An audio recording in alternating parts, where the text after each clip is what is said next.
తెలిసిపోతుంది science. Science అంటే ఒక ఇమోనాలజీ, అంటే ఆ నాలెడ్జ్ మనకు ప్రపంచంలో ఏమేమి జరుగుతుందో అన్నీ చెప్తుంది. ఇప్పుడు సపోజ్ అక్టోపస్ ఎట్లున్నదంటే అది దానికి 8 ఆర్మ్స్లలో 8 బ్రెయిన్స్ ఉంటాయి. ఆ ఒక్కొక్క ఆర్మ్లలో ఒక్కొక్క బ్రెయిన్ ఉంటుంది. అది హ్యూమన్స్ కన్నా చాలా ఇంటెలిజెంట్. ఎట్లా అంటే సపోజ్ మనం వాటర్లో ఒక గ్లాస్ బౌల్లో మన అక్టోపస్ పెట్టి మూత మూస్తే అది వాటి టెంటికల్స్ తోటి అవి తెరుచుకోగలవు. ఎలా అంటే వాటి బ్రెయిన్ తోటి, వాటి బ్రెయిన్లలో మైండ్ పవర్ ఎక్కువ ఉంటుంది. సపోజ్ అక్టోపస్ ఏ రూపంలోకైనా మారగలదు. సముద్రంలో చెట్ల రూపం ఉంటుంది కదా, ఇట్లా చిన్న రాళ్ళ రూపంలా కూడా మారగలదు. మన నుంచి తప్పించుకోవడానికి అది ఇంకేస్తుంది, అది ఎన్నో విధాలుగా ట్రై చేస్తుంది. కాకపోతే విఫలం అస్సలే కావు. ఎందుకో తెలుసా? దానికి ఉన్న 8 బ్రెయిన్స్ వల్ల అది ఖచ్చితంగా తప్పించుకోగలదు. చెప్పుకోబోయేది అబౌట్ ఫుడ్. ఫుడ్ అంటే అది మనకు ఎనర్జీ సప్లై చేస్తుంది మన బాడీకి. మనకు ఏమేమి న్యూట్రియంట్స్ ఉంటాయి? ఒకటి కార్బోహైడ్రేట్స్, ఫ్యాట్స్, ప్రోటీన్స్,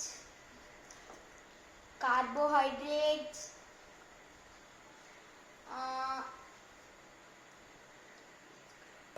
న్యూట్రియంట్స్.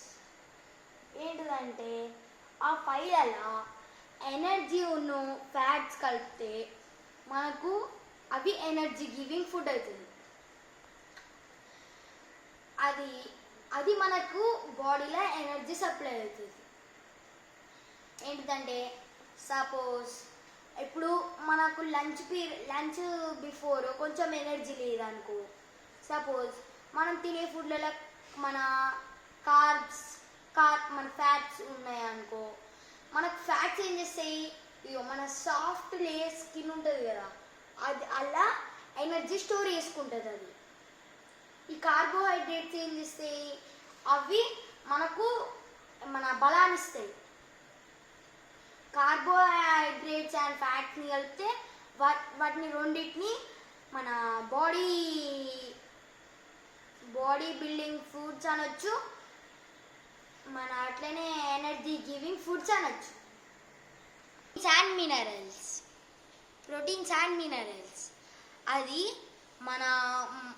మనను హెల్పర్స్ టు గ్రో చేస్తుంది, మనల్ని పెరగడానికి హెల్ప్ చేస్తుంది, మన మజిల్స్ని కూడా పెరగడానికి చేస్తుంది. అది దానివల్ల ప్రయోజనం చాలా ఉంటుంది. ఇప్పుడు సపోజ్ బాయిల్డ్ ఎగ్ ఉంటుంది, ఉడకబెట్టిన గుడ్డు, అది దాని మీద వైట్ లేయర్ ఉంటుంది. ఆ వైట్ లేయర్లలో ప్రోటీన్స్ ఉంటాయి. ఆ ప్రోటీన్స్ మనకు బాడీ బిల్డింగ్కి హెల్ప్ చేస్తాయి. అట్లనే దాని లోపల ఎల్లో ఉంటుంది. ఆ ఎల్లో కలర్ది అది ఫ్యాట్స్, అది ఎనర్జీ. మనకు అదొక టైప్ ఆఫ్ ఎనర్జీ. ఏం చేద్దాం? ఇప్పుడు విటమిన్స్ అంటే ఒక రకమైనది. అది ఇప్పుడు మన బాడీని హెల్ప్ చేయడానికి ఇస్తుంది. ఒకసారి టెక్స్ట్ బుక్కి